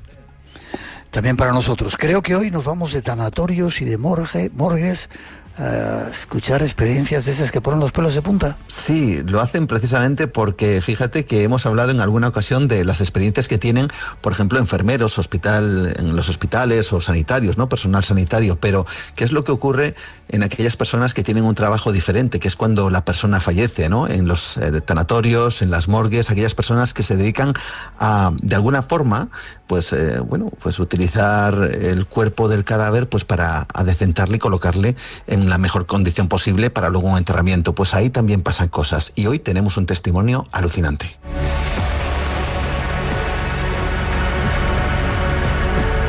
Pues vamos con ello. Una profesional que trabaja en diferentes sanatorios y morgues de Huelva y Sevilla nos cuenta sus alucinantes experiencias. ¿Quién es la protagonista de esta historia que nos vas a relatar?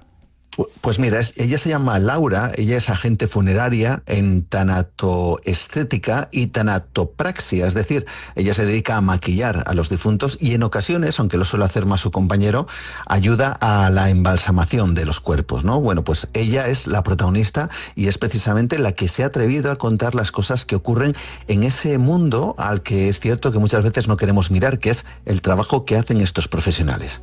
Qué increíble. ¿Cuál es el primer caso que comparte con nosotros? Pues vamos rápidamente. Fíjate, ella está con unos familiares en el tanatorio, es decir, en las salas habituales que tienen los tanatorios. En realidad, la palabra técnica que utilizan estos profesionales, estos agentes funerarios, es túmulo, lo cual es muy curioso y desde luego pues nos lleva incluso a pensar en otras épocas, ¿no? Pero esa palabra es la habitual. Lo digo porque lo vamos a escuchar. Bueno, pues ella está controlando las cámaras que tiene en el tanatorio. No ha entrado a una de las salas, a uno de esos túmulos donde hay una persona que está fallecida, están los familiares y ocurre lo que nos va a contar. Que me da por mirar las cámaras de seguridad, porque yo trabajo con un ordenador que es con el que yo trabajo y todo esto está lleno de ordenadores. Bueno, pues ha hecho que me da por mirar y veo como en la cristalera que da para la calle, ¿vale? Una señora, pero no ella, sino la sombra, ¿vale? Como una sombra blanca, pero se veía perfectamente que era una señora con el pelo corto, pero la sombra era blanca. Bueno, pues ha hecho que me llegan flores. Me meto en el túmulo a dejar las flores de la señora y la señora que estaba toda la mañana mirando por la vitrina hacia la calle, o sea, la vitrina no, perdón, la cristalera que daba a la calle, era la difunta que estaba en la sala 4.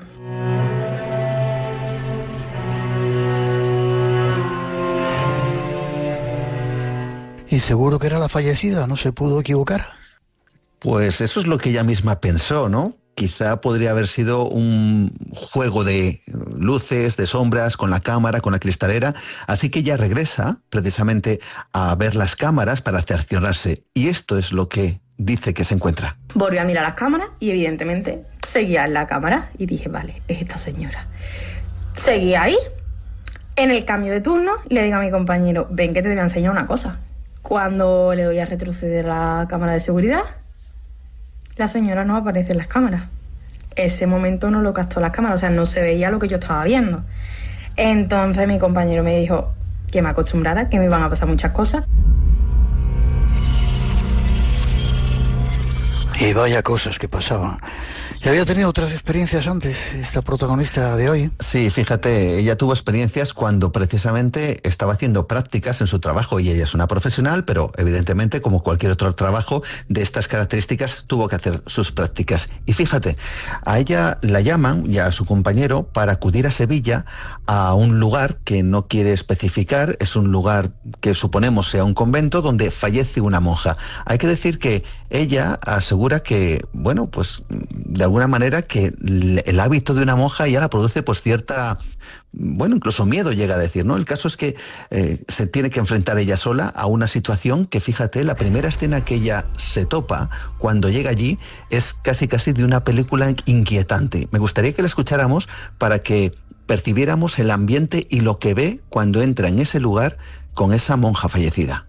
Entramos al pasillo para adelante, entramos a la habitación donde estaba esta monja que había fallecido con 93 años y estaban muchísimas monjas alrededor de ella, con rosarios también, rezándole. Yo me quería morir. Yo decía, Dios mío de mi vida, llévame, porque yo me voy a morir aquí de un ataque. ¿Y por qué? ¿Qué ocurrió cuando trasladaban ese cuerpo? Pues fíjate, que finalmente hay que decir que ella tuvo que entrar sola porque su compañero, debido, bueno, a las características de un convento, las monjas y demás, solo podía entrar personal femenino. Finalmente, con la ayuda de su compañero y una vez que las monjas que estaban velando por el cuerpo de esta hermana se retiran, trasladan el cuerpo al tanatorio. Y aquí es cuando sucede algo de lo más alucinante y quizá una de las cosas más espeluznantes que yo he escuchado nunca en un testimonio como este. La dejan en una sala, la han preparado y colocado para lo que sería el entierro y ocurre lo siguiente, Miguel. Entonces yo meto a esta señora, la monja, en el túmulo, cierro el túmulo, lo sello, enciendo el aire para que empiece a trabajar y de repente empiezo a escuchar a alguien cantando una nana. Y mi cabeza empieza, Laura, espérate, vamos a trabajar la psicología. Esto es alguien en la calle que tiene una música puesta para hacerme la gracia. Hasta el momento que ya me empieza a entrar miedo, y me quedo quieta. En el momento en el que yo me quedo quieta y la nana, del final del pasillo, la nana cada vez venía más cerca hasta que me la estaban cantando aquí. Yo me quería morir porque yo no creía en absolutamente nada.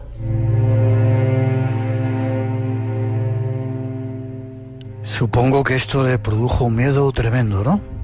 Y tanto que un miedo tremendo. Fíjate, te voy a relatar la secuencia, la escena. Laura nota esa nana pegada a su oreja, a su oído.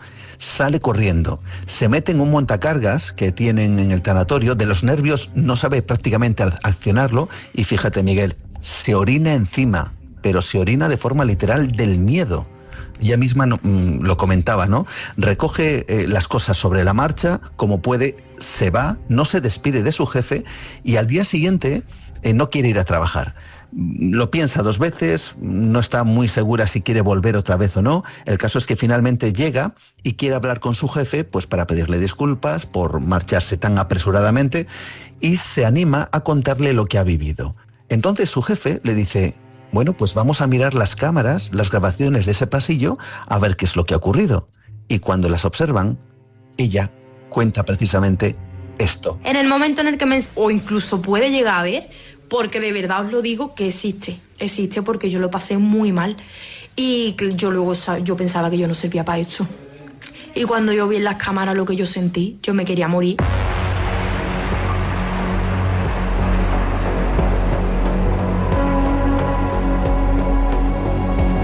Buena conclusión la de Laura. Hay que prestar más atención a lo que cuentan los demás, y este tipo de cosas suceden de vez en cuando. Experiencia de tanatorio y morgues fue el tema que nos trajo Juan Gómez. Forma de contacto contigo para que te sigan narrando, relatando esas experiencias de nuestros oyentes. Pues para seguir compartiendo estas experiencias pueden mandarme un mensaje directo a través de Facebook, red social, mi nombre Juan Gómez Ruiz, o también evidentemente a través del email dedicado al programa, juangomez_gmail.com, donde hay historias como estas y realmente fascinantes. Fascinantes. Como siempre, un placer. Un abrazo fuerte, y seguimos recuperando historias de este mundo nuestro del misterio que nos apasiona. Ahí está. Un fuerte abrazo, Miguel. Hasta prontito. Chao.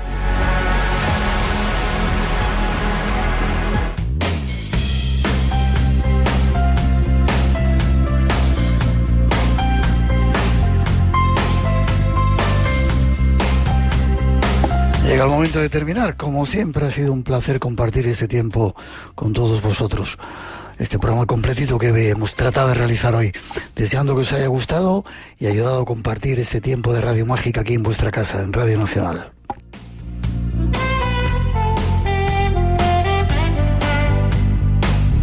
Recordad, nos vemos la semana que viene en Zamora. La cita el sábado 28 de febrero en el Teatro Ramos Carrión. Comenzaremos a partir de las 8 de la tarde y la entrada es libre. Teatro Ramos Carrión, allí os queremos ver. Va a ser un programa increíble, lleno de invitados. Para nosotros va a ser un placer volver a encontrarnos aquí en Radio Nacional. Feliz semana para todos, y si no vais al teatro podréis escuchar el programa después al horario habitual. Y ahora os dejamos con los informativos y con Cruce de Cables, la programación de Radio Nacional. Feliz semana para todos.